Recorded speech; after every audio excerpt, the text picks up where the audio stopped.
Hey Ken, thanks for joining me here. Hi, how are you? I'd love to have a quick chat with you on how we've been able to scale our product and engineering teams. I was amazed when I ran into you at a conference and you shared your stories because you're actually the first person I've met that has had a very similar career path as me, going from the very early stages of a startup to a lot more people and figuring out how to grow from one stage to the next. And so I loved your presentation and I wanted to feature that and capture that here. So I brought up some of your slides, and on this one here, I like how you went from 0 to 6 people, then 25, 50, 7,500 plus as different stages. And I thought that that was pretty accurate too. I kind of think in terms of these kind of water lines. But I'll let you start telling your story. Sure, yeah. I mean, I kind of picked those stages sort of based on how I felt like things changed within our organization and like the way we operated, the way the number of, obviously the number of people, but just kind of what kind of stage it created culturally and from a business standpoint. So like, obviously I had the fortune of starting at this company when they're, just as the founding team was putting together a small group of people. So I was the first employee coming into the company, and initially asked to build out a technology team or an engineering team. Right. Um, and at that stage, you're it's a really small group of people working very closely, same office, right? It's different than when you even get to past 5 or 6 people, and when you start to feel like, oh, we're kind of a larger team now. People are going to start to specialize in things and stuff like that, and then as you get to, I guess the next stage I put there was 25, where it's like, hey, you got some product that's starting to catch on with some customers, and you're starting to build things out, and every point after that is kind of like, all right, you have a business that's showing some promise. It's probably not going to die. Um, you know, how do you grow? How do you grow faster? How do you get people in the company that's going to accelerate the growth? And Yeah. that's when you get in all those other stages. Now, out of curiosity, when you look at these different stages, can you tell me from 0 how long it took to get to 6? How much time? Are you talking about a year? Are you talking about 2 years? And how long did it take to get from 6 to 25 and so forth? Yeah. Well, in my case, when we were very early, I think we started out with a hypothesis about a problem that we could solve for customer, but you know, it was just a hypothesis, right? So in the early stages of our company, we tried things and they didn't always work, right? And Mm, so we ended up doing a lot of what people would call pivots. Try one thing, see if it works. Not try another. And so we were kind of in that stage for a while. I think if I remember correctly, it probably lasted 2 to 3 years of okay. being that small and nimble until we figured out a formula for something that would grow. And it was really only at that point when we started going beyond 6 people total as a company. And that's 6 technical people or 6 total, including the business people? That was total, but I would say that in those early stages, the founders acted as wearing all the hats other than tech, right? Mm, And then the rest of the team was technology. So we might have had maybe one other person that was doing some kind of customer management, account management, that type of thing. okay. But the rest was just a tiny group of engineers and a pair of founders. Yeah. So how long did it take the gap between 6 and 25? I think just another couple of years, because once we had a product that was starting to kind of catch on, it started to become obvious what kind of roles we needed to conduct that business, right? And so um, we, we're a VC funded company. They wanted us to grow. So as soon as we found that product market fit, we started growing. We started hiring those roles. Yeah.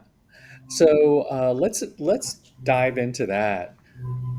How did you go about doing the recruiting when you had to hire so many people so quickly. That's very quick to ramp up from 6 to 25 in 2 years. How Yeah, did you go about recruiting, and reflecting back on that? What were some of the positives and negatives? sure. I mean, the first thing we tried to do was tap our network of people that we knew from previous jobs and stuff like that.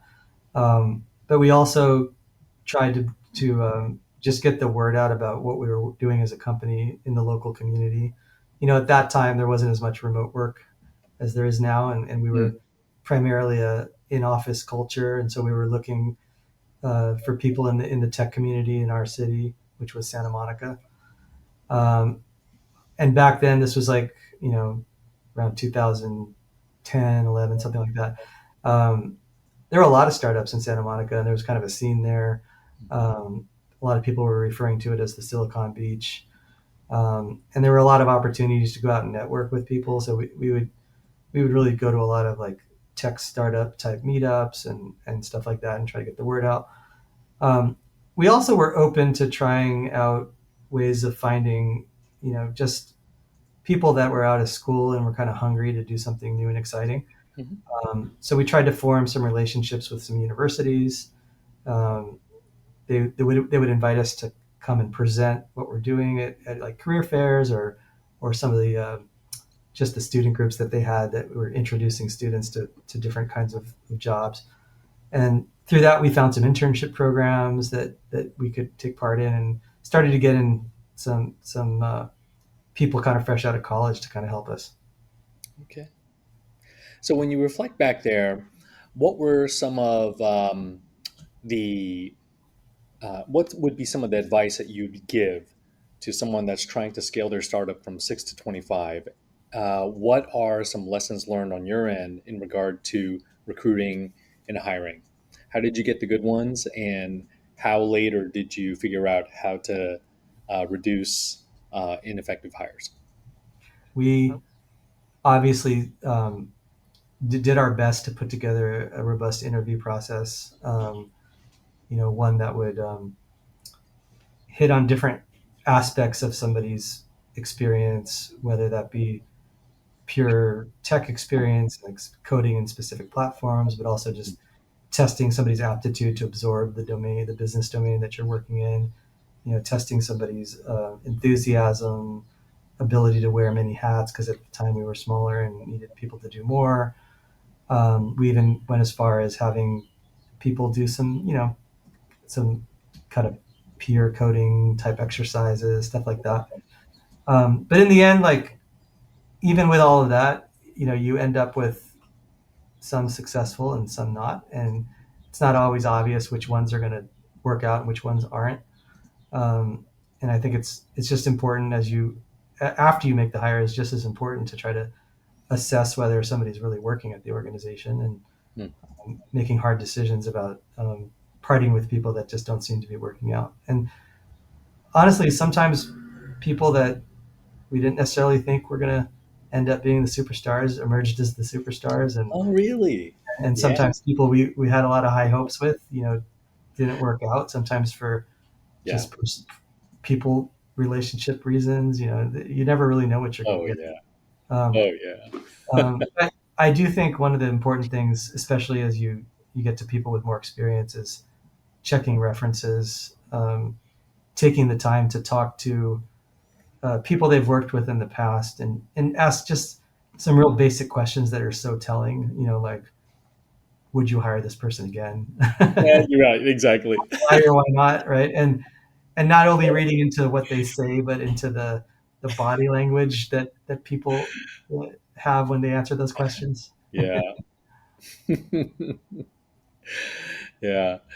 Yeah. I'll tell you, I think that most of the early hires that I did not turn out at all. It was almost all a failure. And that really made me do some deep thinking. And what I did to turn things around was I did some brainstorming of like, who are like the ideal coworkers in my experience that I've worked with. I think this person, this person, this person. And then I created basically a collective summary of different aspects that I really liked out of those coworkers, and I put it into a performance review form. And so I actually drafted a performance review form that described this theoretical ideal coworker or employee, and that became the template for recruiting, where it's like, okay, let's match people up to this. So the closer they are matched to it, Mhm. the better the candidate, and that actually worked amazingly well. Right. Yeah, so I Yeah. put that in place in 2004. Yeah. One other tip I would mention for hiring is you have to remember that as much as you're trying to screen out a good candidate and test them, they're also testing you and screening you out, right? And Oh so you got to keep in mind how you're selling that candidate on the organization. And I think one of the things that I found early on was that it's tempting to put together like an interview panel of several people that they're going to talk to. yeah. Hmm. Um, and it's not good if you just send each person in to that interview and say, ask them whatever you want, and then come back and tell us if you'd hire them. Because what happens is then the candidate gets hit with all the same basic questions from each person, like, tell me about your career up to here. Tell me what you did at this last job, like those types of things. And that's not a great experience for a candidate, right? So Yeah. I like to make sure that there's an organized set of topics that we want to cover as a panel, and then send people in with specific objectives to cover each section one at a time. And what that means is that not every interviewer is going to get to ask questions about everything. So then what becomes really important is your process for the debrief meetings that your panel has after each candidate, right? And I Mm. think the way you conduct those by going around the room and having each person share their feedback based on the questions they ask is really, it really benefits the whole panel. Mm. And also that panel has to get a muscle developed to really even know what everybody's collectively looking for in a candidate, and that kind of develops as you've started to interview a few Mm. candidates as a group and share information with each other. And I think it doesn't start out that way. Got it. Yeah. Hey Ken, um, one of the tools that we used that we became a very big fan of is a personality test called Caliper, and it's kind of like the Rolls Royce of personality tests. It's like $300 a shot, but it's so accurate.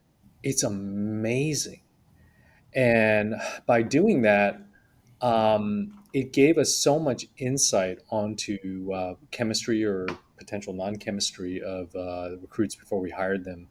To me, it was an essential step that could actually make a go no go decision after we liked everything else, and and then the same personality test, we would archive it in our HR records, and we would refer to it down the road when it came to managing that team member, because it was still accurate even like 10, 15, 20 years later. It's like people's their personality, base personality doesn't really change. Yeah, that's really interesting. Have you done anything like that? As a company, we've done that for some of the senior leaders. We haven't developed that as a process for just every single hire. Hmm. But yeah, it's really interesting. And then you have to kind of get into like, what do you look for in the personality test? Like when you get a result, are you looking to diversify all the personalities, or are you looking to find the same personality? Like you have to be intentional about how you use that personality test, I guess. Yeah, I think we were looking for something where uh, it would be a pleasant um, and productive team member. So, like the social dynamics, making Right. sure that fit.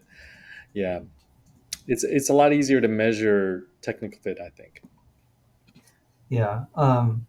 There's also a lot I think you need to do, or your managers need to do, with their direct reports in terms of trying to find out how they like to, um, for example, receive feedback, Hmm. uh, what motivates them. Do they like to receive recognition publicly or privately? Like, there's so many nuances to Yeah, exactly. how each individual, what kind of experience they want to have that a good manager will try to figure out. You know, Yeah.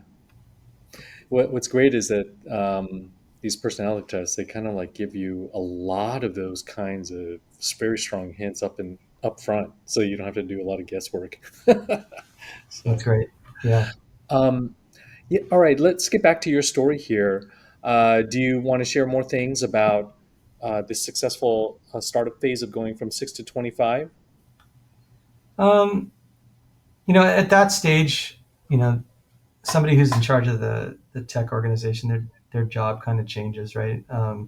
That is kind of the stage where, like, me as a CTO for the company had to shift from being more of like I would say like a lead engineer to more someone who's going to focus more of their time on some of the things we just talked about, right? More Hmm. time on recruiting, hiring, mentoring, all that stuff versus coding. And then Yeah, it's also a phase of the company where you have to start thinking about your organization and the team topology, right? right. Like you were previously a single team where everybody knew everything, Yeah. and now you got to start to decide how do you form teams? Is it going to be by skills? Is it going to be by subsets of the business domain? Hmm. You're going to have to turn some people into managers potentially. Right. So that's all new things for a company at that stage. Okay. What would be some of your pieces of advice for a founder who is going through this right now? Maybe they're at 10, 15 people and they're trying to get up to 25. They need to get up to 25. Um, I mean, I think it's just to think through some of the things I just said and just what makes sense for that company. I mean, so many things are different these days. So even when you talk about 6 to 25 people and what that means, like at the time I was dealing with this, there was no AI. A lot of things were different, right? Mhm. Nowadays, 6 people might sound like a lot of people in some startups now because they're getting so much done with less, Mm. especially with all this, vibe coding and like AI tools. So um, I don't know. I don't think the same advice that from my experience at the time necessarily translates to today. But I think you need to kind of look at what are today's tools, what are today's norms, um, and how do you best set up a small team to leverage all those things. Yeah, I have been a very big proponent of pushing AI use within my team. I think that anytime there's a huge productivity tools advance, it's got to adopt that very quickly and aggressively. Have you done that within GumGum? Yeah, I mean, my team is really focused on leveraging AI. I think from even from the top down, as far as leadership goes, we've been really shouting to people like you need to evolve or fade. That's a phrase that my EVP of engineering likes to say to the team Yeah, around AI. It's like uh, really been encouraging people to try different tools. We've been um, having some success with tools like Cursor or mhm, Claude or any of those things, Codex. yeah, We're really trying to get people to use it and spend more time reviewing code and less time writing it. yeah. One of the things that I really impress uh, on my people is in this slide where I'm telling them, don't let your current job title limit what you could imagine that you could do with AI. Because I think that AI has lowered the barrier of entry to just about any field. And I think that if people really understand that, they'll be much more aggressive in saying, oh, you know what? Maybe I'll take this responsibility onto my job, right? And you could think about Bolt and Lovable, these vibe coding tools, as having done that for product managers, because now it's like on their own, they can kind of put out the work that used to require a designer and a few engineers all by themselves. But it can also be done the other way around for developers to really expand themselves, whether it's in the technical realm or taking on some of these other roles. Have you been pushing that on your people? Yeah, we have. We've been we've been pushing product managers to experiment with, in a way, writing more detailed requirements that could go directly into those tools, so that instead of going to the engineers and saying, "Here's requirements, start coding something," they can go to the engineers and say, "I wrote the requirements. I produced the pull request with all the code changes. Can you please look it over and basically review it and make sure that all of this works and we can push it to production?" So it does change the roles. And engineers are spending a lot less time coding, a lot more time reviewing and understanding what needs to be coded, right? Yeah, excellent, excellent. And what have you found so far in regard to the viability of the code that's outputted from these AI tools? How much tech debt needs to be addressed just to get it to production where you can release it? And then how much effort does it take to maintain those tools where it's AI, mostly AI generated code versus the old ways? But from the initial feedback I've heard, it does a pretty decent job of um, producing code that can be committed with minimal modifications. Hmm. But the other thing that the other value that it provides is not only coding, but just providing knowledge. So a lot of things that often takes up the time of engineering teams are people in the company asking questions about how something works, because maybe the proper documentation isn't easy to find or doesn't exist. And that usually involves engineers going to the code base, looking up business rules, coming back and telling someone how it works. But now, with exposing some of these interfaces to people, they can actually ask business questions to the interface through a prompt, and get back answers where they don't even have to go to the engineering team to ask these questions. Yeah, And yeah, yeah. I, Which tool are you talking about? What tools are you using? just things like Codex, in OpenAI. You can just ask business questions, and point it at the code repository, and it will be able to give you answers. That's awesome. Yeah. um, this is something that I actually had a discussion with a business development guy, and I told him, even though you're not a product manager, why don't you use ChatGPT and author a PRD? And so I gave him some quick tips of how to take the things that he was communicating to me as a product manager. And he actually created a PRD and sent it to me. And I think he was like, wow, I never would have thought to do that, and that's the kind of thing where I'm saying, I don't care what the person's role is. Your barriers to entry to be what you are plus this plus that is very viable, very possible, and it might be closer to you than you think. Yeah, I agree. I mean, one of the things that we've tried to do in engineering at GumGum is just evangelize these tools to the rest of the company.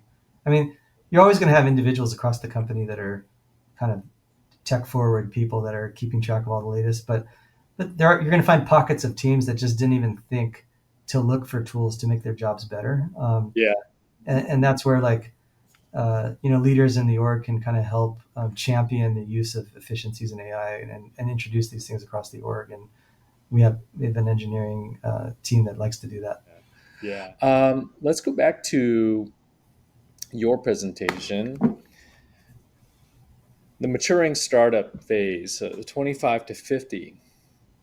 What are the big pieces of advice that you would give people? What were your lessons learned? At that phase, we were going through, like, looking for opportunities to diversify revenue, um, and the team gets bigger, and I think you start to see culture change a little bit. not everyone on the team knows each other as well as they used to. Uh, the team often starts caring more about just things that employees care about, more about their comp, their benefits, their lifestyle. And so you have to put thought into that as a leader. Um, Whereas, like, maybe when you were six people, everyone there was like a total missionary that would just do everything they could, and the only thing that mattered was succeeding as a business. But when you get bigger, people start to think of their job as a job. Hmm.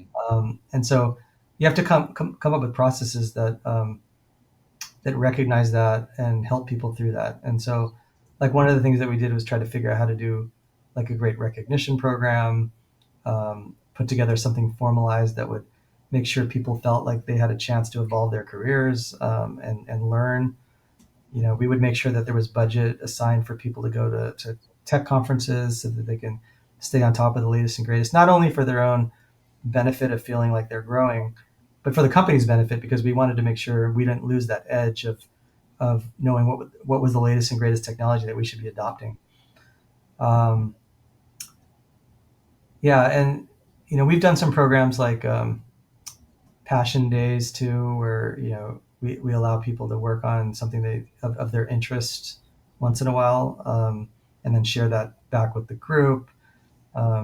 We put together like a monthly kind of recognition program where it, people give shout outs over Slack, to team members, and then like our leadership will select one or two every month and kind of uh, give an award to somebody and then appreciate them publicly. Um, Trying to think of some of the other things we did. Classes too, right? And just making sure that um, education is accessible to your team, whether that be a budget for courses that you can take throughout the year or just access to books, things like that. Okay. How about in regard to evolving your team topology? What Yeah. So what did you do there? as we started getting bigger, we started introducing the notion of squads. And the idea would be to put together product groups, right, that each had their own focus and goals. And as best you can, put together a self contained unit of cross functional people, um, that might consist of different types of engineers. Could be some front end, back end, DevOps, whatever it takes to accomplish the goals of that squad, Hmm. and give them some autonomy. Because I think one of the challenges that you get when you get a bigger team is just all these dependencies that get created between people. And I can't say we've solved everything completely because it's hard to solve completely, but to the best we've been able to do, we've tried to make those squads autonomous, so that they can get work done, work with a single product manager, and just and produce according to some stated goals. What informed your philosophy of your team topology? Um, well, it's kind of it changes, I guess, depending on how many people you have, what skill sets you have, what the needs are. But for a while, we've gone back and forth between teams that are very focused on the same type of part of the tech stack. So like a tech stack oriented team where maybe there's a team of people working on the database or a team of people working on, in our case, like an ad server or something. Hmm. But then over time, as the business gets a little bit more diversified, you start to see alternatives for the team topology where you can organize the team around the business objectives. And Yeah. that gets challenging because engineers kind of got used to ownership over a code base. And then when you kind of go towards a business objective, it might span different code bases of different components of your business.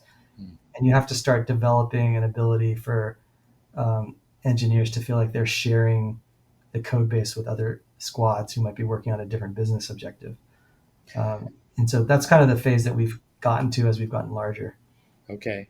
And how well did has that worked in regard to having engineers really have uh, a sense of ownership over the code base, caring about how good and maintainable the code is? Yeah. The way we've tried to tackle that is through designating some people as kind of like key subject matter experts on the code base. Mhm. And those people, even though they might formally live on a squad, or they might be even somebody who's kind of moved up into a management position, but they usually kind of stay involved and maybe even review pull requests across multiple squads, just to kind of keep that sense of ownership over the code base and the feeling that it's moving in the right direction, doesn't get messy, or doesn't uh, new changes don't cause too much tech debt. Um, so that's how we've dealt with it. We've just tried to designate these leaders for each code base. Okay. And those particular leaders, did they have a different kind of title to describe that role? We haven't always given a specific title. We've just kind of recognized them by documenting who these people are. But we are trying to formalize that a little bit more and kind of giving tech lead designations to these people. And that's something we're doing lately. Not, we hadn't done it earlier in the companies. Yeah, there's something kind of similar to that I did, and I call them flex engineers here. Hmm. And they would typically never be assigned some deep, complex coding task. And that's so that they would actually have the flexibility to be able to use their time as needed when urgent things come up. And at the top level, you can see here, like typically we would have like multiple teams on a single product. But there's a second level flex engineer that you see flexing across the boundary there, and then there's the flex engineers on the individual teams. And usually, that flex engineer on the individual team is the tech lead, but sometimes it's not. But that flex engineer actually does all the code reviews for their team, Hmm. and then the second level flex engineer will often do a number of code reviews as needed to keep awareness of the code base. So that second level flex engineer has a lot of code base knowledge, and so yeah, I wanted to designate certain people to actually have the time and focus to be able to have an awareness so that technical debt couldn't get out of control. Yeah. And how big was the team when this was in play? This can scale to, we would scale it to maybe 5 teams for a product, so for a single product. I don't think that we went past 5 teams for a single product. And sometimes some smaller products, it would really just be one team. It's just depending on how big the product was. But these products, they would have each of them usually would have several million lines of code behind it, and managed by a pretty small number of engineers total, which is possible as long as all the code is very maintainable and kind of easy to navigate. Right. That's the key. Yeah, Yeah, that makes sense. yeah. So what you were describing, is it similar to what I said for the flex engineer, or are those people being assigned significant tasks? Uh, where we're at right now, I think there's these people have tasks and they play that role as a lead or flex Others. engineer. So yeah, I think, or maybe I should say that like some of the people that have gone into management also kind of play that role. So they're not necessarily assigned any uh, specific tasks, but they float around and kind of oversee certain things like this. Okay, and they'll actually do code reviews and mentoring. They'll do mentoring and code reviews as well. Yeah, That's great. That's yeah, great.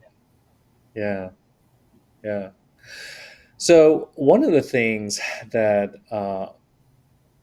I'm sure is true is that you had some inspiration of how to spend um, significant amounts of your time in coaching and mentoring, and then how to try to find others to do that underneath you in order to keep product code bases healthy and teams growing.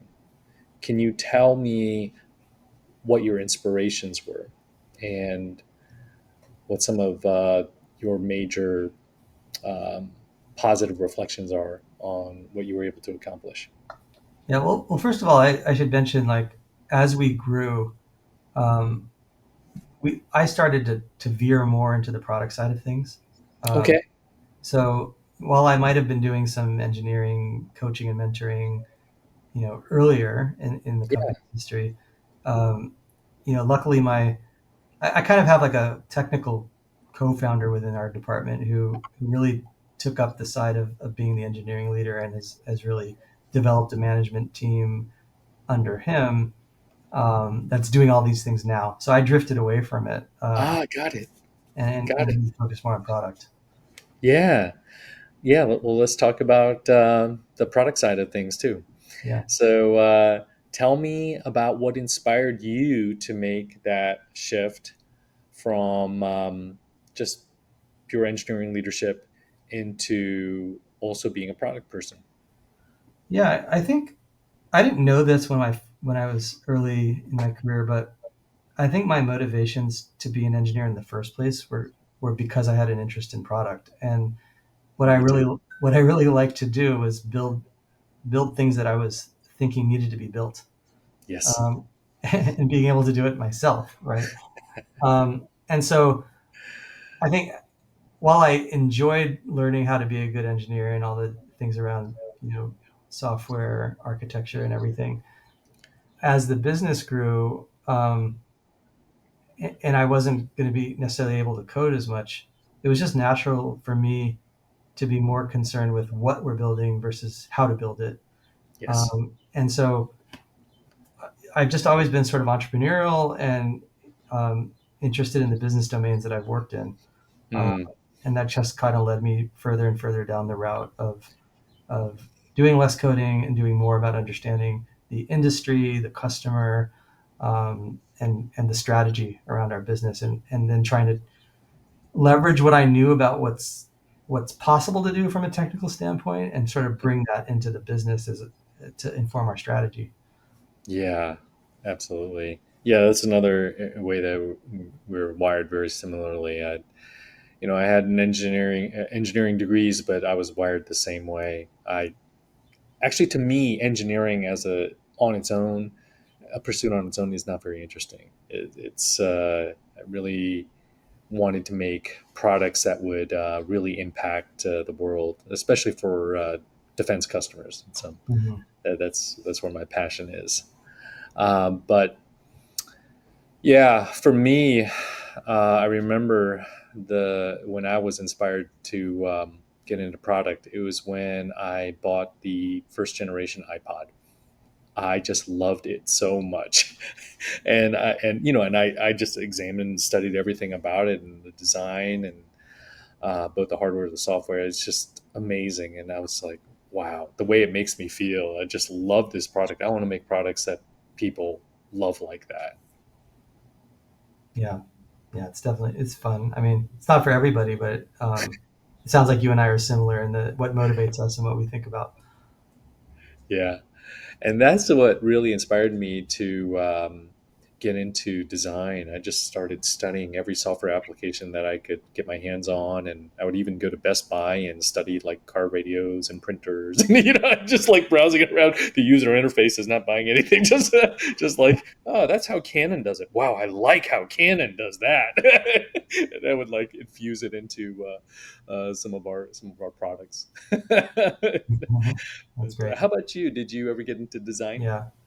Well, I definitely download on a lot of apps and use a lot of services and always try to stay on top of what's the latest and greatest thing that people are doing. But Yeah, so tell me let's talk about our experiences in product. Um, what have been your shaping influences? What teachings, teachers, people have helped you the most in developing as a product person? yeah, well, I've drawn some inspiration from a Stanford course that I took a while ago, just on kind of like product techniques and discipline. Mm. And then my whole team has been lately reading the series of Marty Kagan books. Mm, Um, I think inspired, empowered, transformed, yeah. um, and even some of our leaders recently went to that company's kind of on offsite training programs. So Hmm. we're trying to bring in a lot of the principles from that into the company right now. Got it. Got it. How about you as a product person? Mhm. Did you do a lot of discovery and strategy work for some products, and when did you start doing that? I think I think I've done it the whole time I've been at this company, but not so consciously.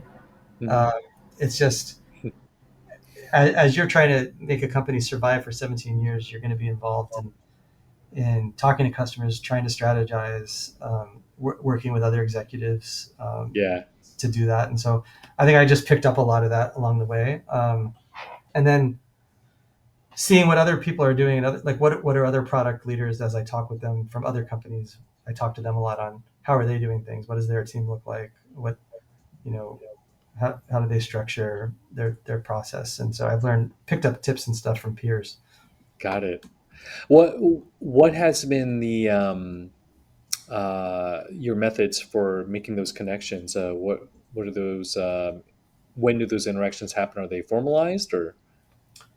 Yeah, I mean, I uh, I tend to go to industry conferences a lot, and I also Okay. get involved in there in the advertising technology industry. There's industry standards groups that I get involved with, and they tend to attract product leaders, um, and so that's like been a good way for me to connect with them as you're kind of working on standards that apply to all the people in the industry.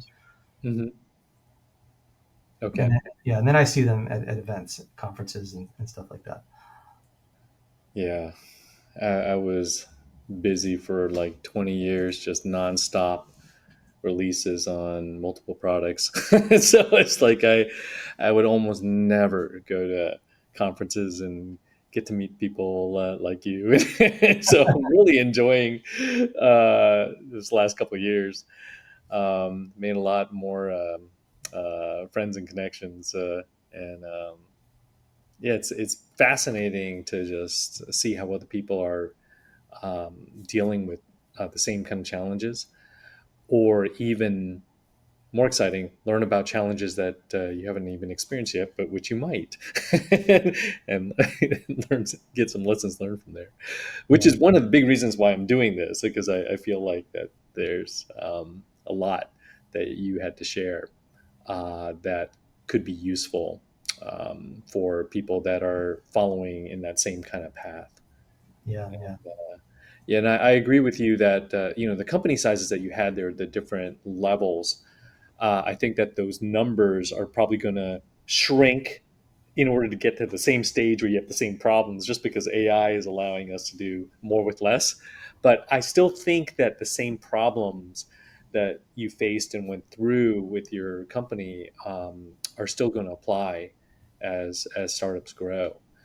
So now, when you get to the next stage of organic growth of 50 to 75, and then 75 to 100, and then 100 plus, what were the distinguishing challenges that you had to solve going into these next two phases? I think at that point, the company's got a mature business, at least in one sort of product area.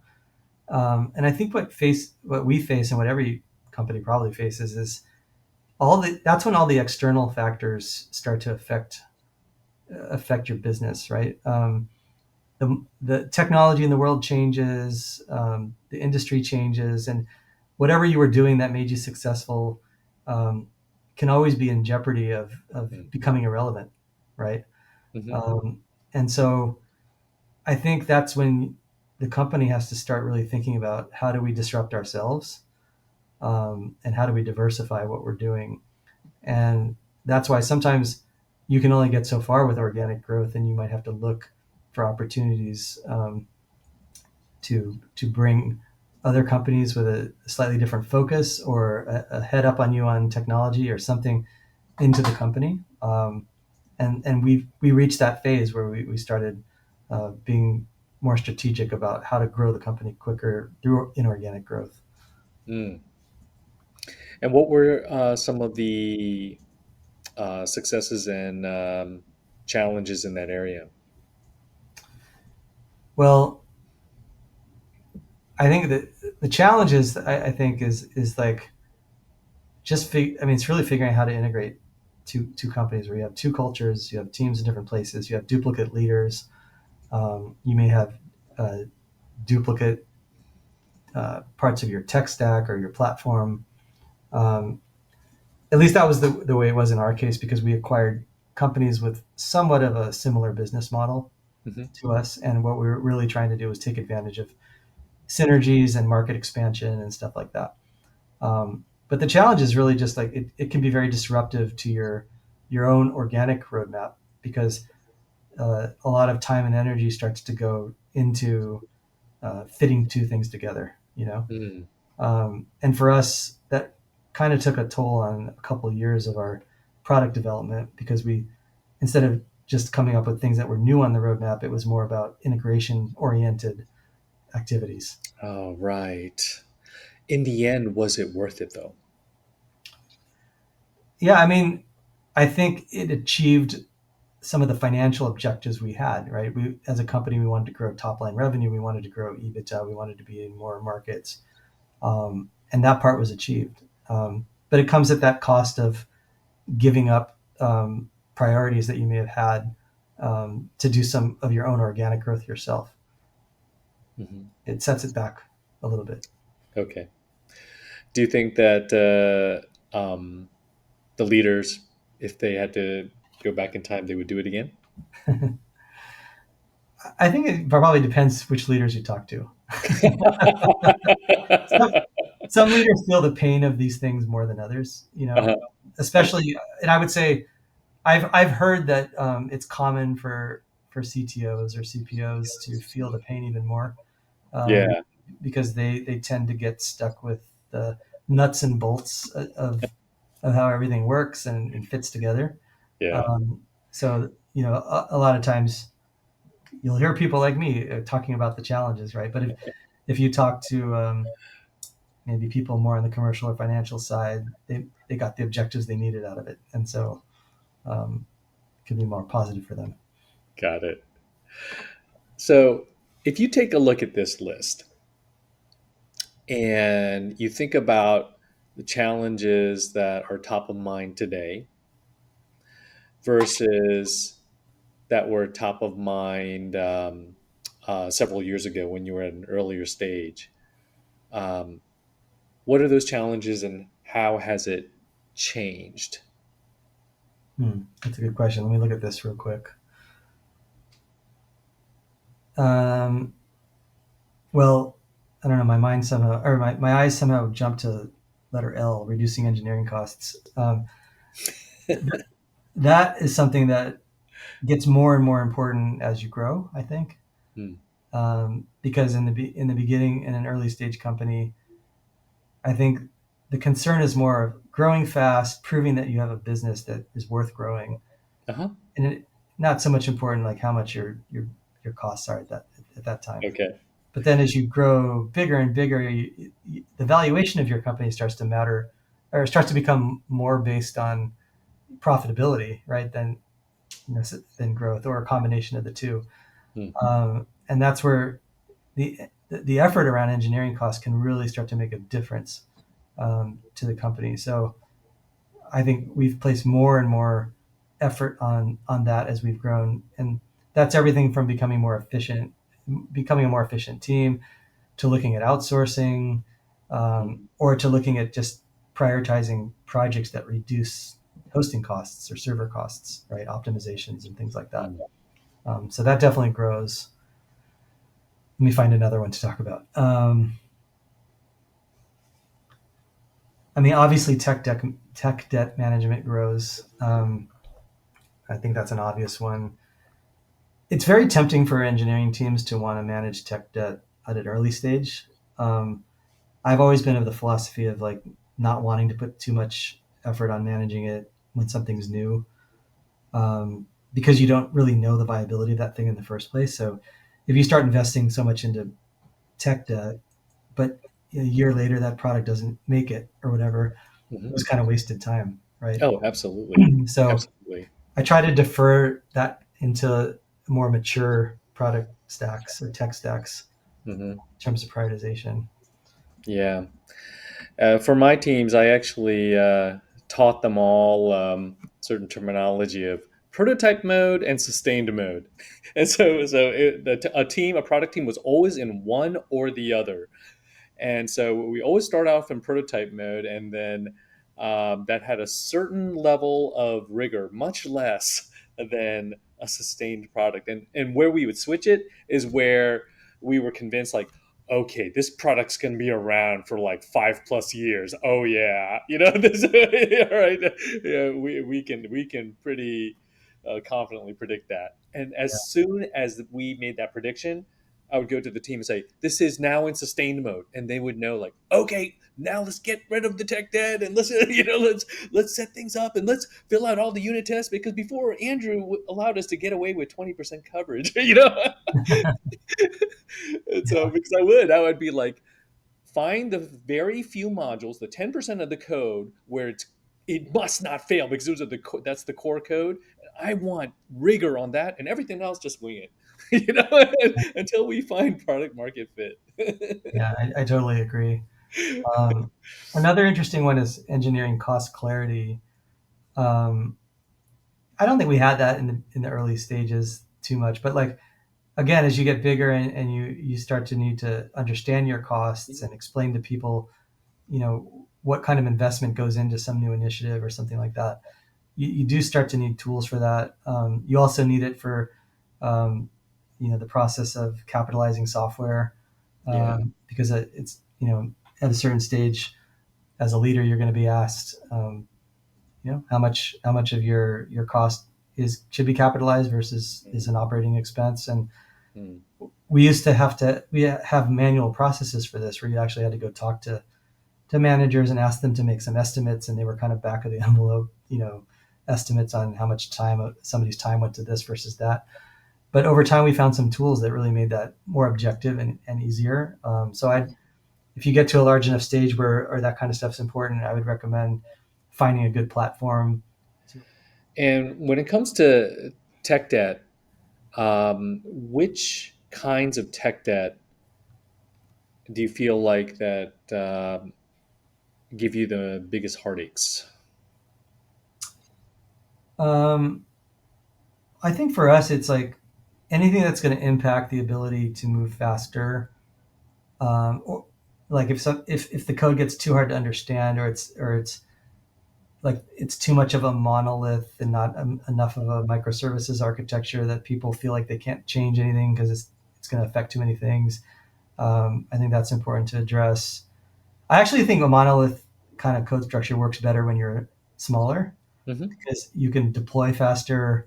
It's Yeah. a lot less stuff to manage. So I don't think it's like absolute like one way is good and one way is bad, Hmm. but it's true that as you get bigger and bigger, the advantages of a more um, componentized architecture start to emerge, right?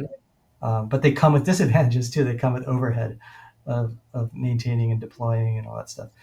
But anyway, when you're asking about the kind of debt, anything also that just makes it hard to explain how things work to a larger team, I think needs to be addressed. And anything that keeps you from scaling. So if there's enough tech debt that it's too messy and too inefficient that you can't even support the amount of customers you need to support, the amount of traffic you need to support, Mm. that obviously can become a high priority. Yeah, that's architectural debt number two. Yeah. Yeah. Okay, so you've mentioned number two, number three, and number four, I think, right? Yeah. Documentation debt's a hard one. I don't, I don't know that I have a great answer for that because I struggle with documentation because like documentation, there's a lot of people that want documentation. And, and if you provide it, like it gets out of date like very quickly. And so like in a way, creating documentation creates documentation debt. Yeah. Um, and so sometimes it's tempting to just not do it. And that's where I think you have to judge how stable something is before you fully document it. Because uh, if you notice that a platform is maturing and gets more stable, the documentation won't change as much. It can be super valuable. mhm. But if you have to keep changing documentation every time you change the code and it's changing all the time, like you're setting yourself up for a nightmare because you'll quickly end up with documentation that's out of date. And as soon as it's out of date, nobody wants to read it, right? Okay. Yeah, I've placed a very high bar on documentation on my team, and we indoctrinate people for the first 9 months, like constantly. But we also train them in how to, and by documentation, I'm talking about like the source code level documentation mostly here. We do a lot of training about how to do it well, and because I think that I haven't come across a university program that actually teaches it in a robust way. And so we've had to train every single person that we've hired through the history of the organization. Yeah. One thing that I've noticed though is some of the newer AI tools are helping solve this problem to some Hmm. extent because you can now, like I was mentioning earlier, you can ask these questions. You can ask business questions, but you can also ask technical questions that can get answered just by looking at the code, or by looking at all the disjointed documents that your organization has produced over time. Yeah, very cool.